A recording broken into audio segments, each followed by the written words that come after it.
सबको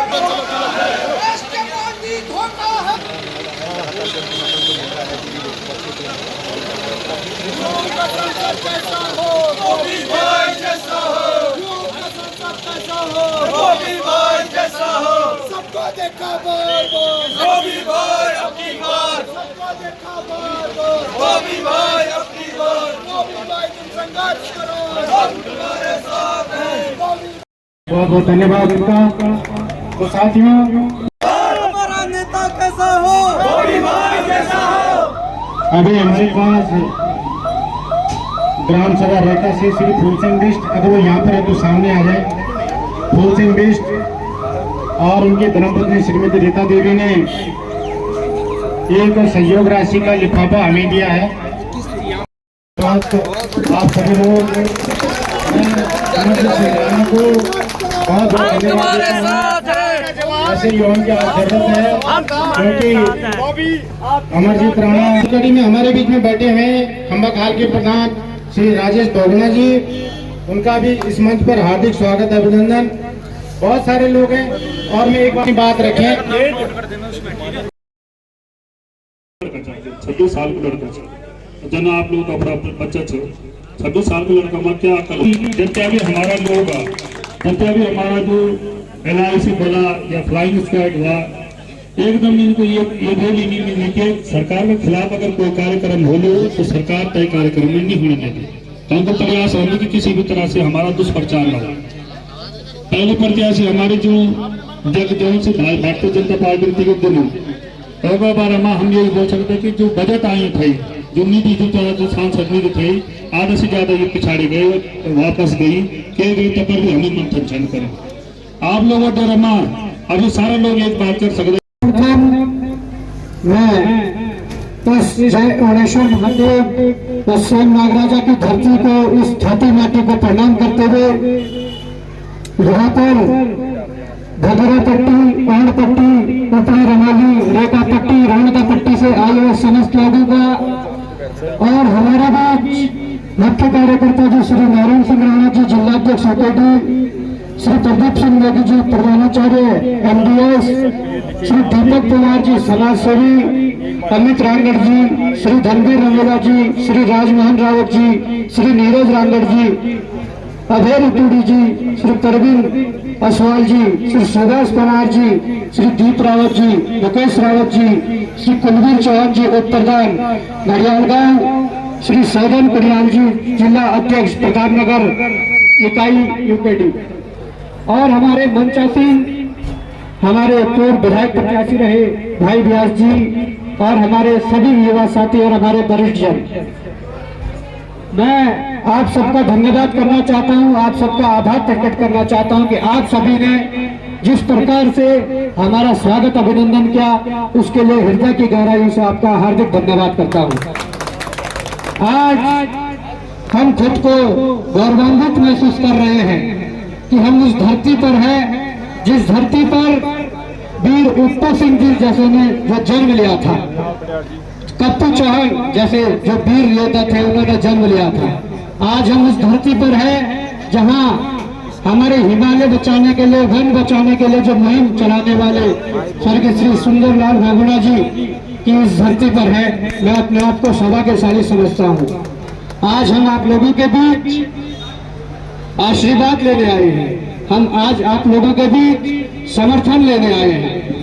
आज हम उन शहीदों और उन आंदोलनकारियों के सपनों को साकार करने आए हैं जो सपने उन्होंने उत्तराखंड गठन के समय देखे थे। आज मैं ये कहना चाहता हूं कि जिस प्रकार से आज ये उत्तराखंड 40 वर्ष बनकर हुए हैं, परंतु जब इस राज्य के गठन के लिए जब लड़ाई शुरू हुई थी, जब आंदोलन शुरू हुए थे, तो हमारे आंदोलनकारियों ने, हमारे पूर्वजों ने जिस प्रकार से इस उद्देश्य, इस परिकल्पना, इस अवधारणा के साथ इस राज्य गठन की निर्माण के लिए नींव रखी थी कि हमारा एक अलग प्रदेश बनेगा। उस प्रदेश में हमारे आने वाले भविष्य, हमारे युवाओं को रोजगार मिलेगा। कहीं न कहीं इस प्रदेश में जो बहुत तेजी से पलायन हो रहा है वो रुकेगा। इस अवधारणा के साथ उन सभी आंदोलनकारियों ने कहीं न कहीं इस राज्य की लड़ाई को शुरू किया था। पर आज हम कहना चाहते हैं कि आज 24 वर्ष बाद भी वही जस के तस वही स्थिति इस राज्य की है। आज बड़ा दुख होता है कि आज हम उन 42 शहीदों को भी सच्ची श्रद्धांजलि नहीं दे पाए। मैं कहना चाहता हूं कि अगर उन 42 शहीदों को सच्ची श्रद्धांजलि देनी है तो वो लोग तो उत्तराखंड बनाने की लड़ाई के लिए लड़े थे, पर आज उनके पद चिन्हों पर चलकर हम लोगों को उत्तराखंड बचाने की लड़ाई लड़नी है। आज मैं कहना चाहूंगा कि जिस प्रकार का ये माहौल है, जिस प्रकार का ये चुनाव है और जिस प्रकार से हम इस 14वीं विधानसभा में पहुंचे हैं और लगातार जो जन समर्थन मिल रहा है, लगातार जो जनता का प्यार मिल रहा है, उससे कहीं ना कहीं ये लगता है कि इस बार का जो चुनाव है, इस चुनाव में जिस प्रकार से राष्ट्रीय राजनीतिक दलों ने जो प्रत्याशी दिए हैं, कहीं ना कहीं वो राष्ट्रीय राजनीतिक दल चाहे कांग्रेस हो चाहे भाजपा हो, कहीं ना कहीं उन पार्टियों के कार्यकर्ता जो पार्टी द्वारा दिए गए प्रत्याशी हैं उनसे नाखुश हैं, उनसे नाखुश हैं और कह रहे हैं कि हमारे पार्टियों ने हम पर प्रत्याशी थोपे हैं, हमें प्रत्याशी नहीं दिया है। तो इस माहौल को देखकर लग रहा है, इस माहौल को देखकर यही लग रहा है, यही अनुमान लगाया जा रहा है कि आज चुनाव कांग्रेस वर्सेज भाजपा नहीं, आज चुनाव आम जनता वर्सेज राजशाही के बीच हो रहा है। और मैं कहना चाहता हूं कि जब जब जनता ने एकजुटता दिखाई, जब जब जनता ने एकता दिखाई, तो सामने कितनी भी बड़ी राजशाही हो, सामने कितनी भी बड़ी सत्ता हो, तब तब आम जनता ने इन सत्ताओं के चुल्ले हिलाने का काम किया है।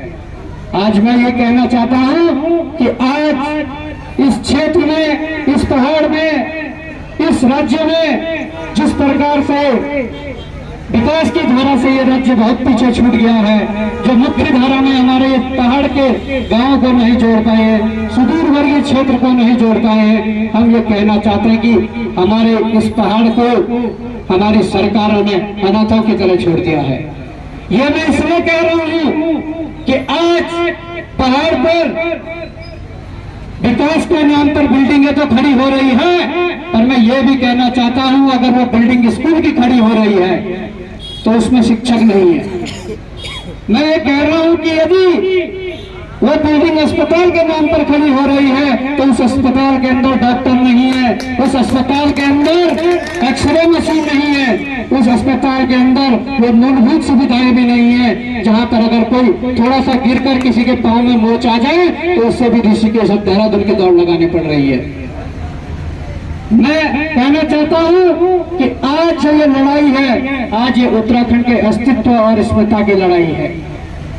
आज जिस प्रकार से हम देख रहे हैं कि हमारी जो 3 बार की सांसद है, 3 बार की सांसद होने के बावजूद भी मैं समझता हूं या आप लोग देख लीजिए कि वो उनके 3 बार के कार्यकाल में उनकी 100 दिन की उपस्थिति इस क्षेत्र में भी नहीं रही होगी।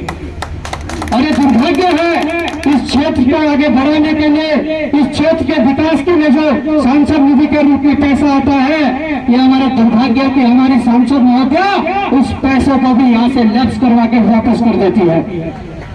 जिस पैसे से यहाँ के अस्पतालों की व्यवस्था सुधर सकती थी, शिक्षा की व्यवस्था सुधर सकती थी, यहाँ सड़कों की व्यवस्था सुधर सकती थी, यहाँ के युवाओं को कहीं स्वरोजगार की व्यवस्था हो सकती थी, उस पैसे को इस सांसद निधि के माध्यम से वो वापस भेजने का काम करती है। तो हम कहते हैं कि ऐसे सांसद हमें नहीं चाहिए।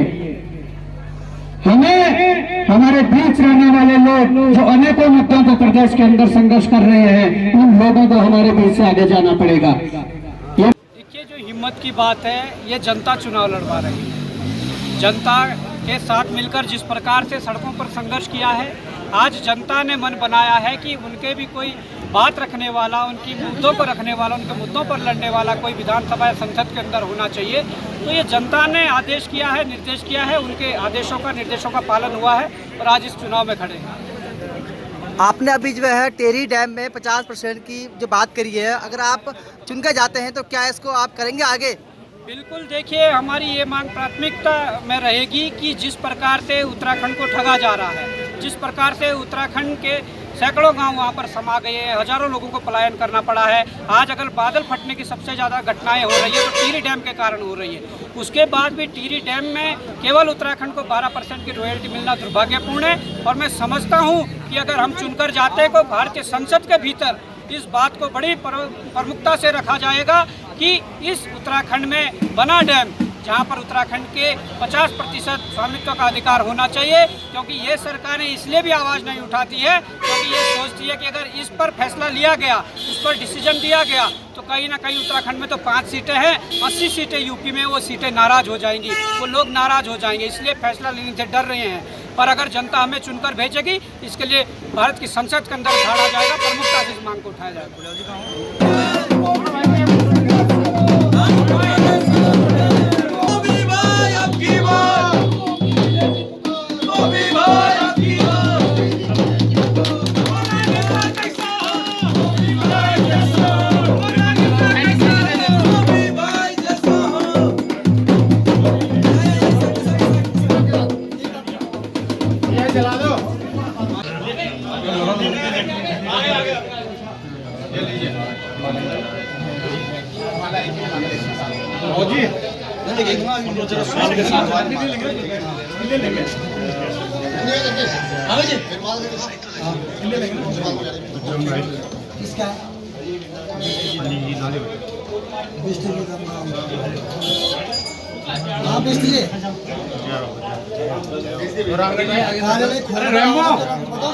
भानु भाई को फोन करना है जरा।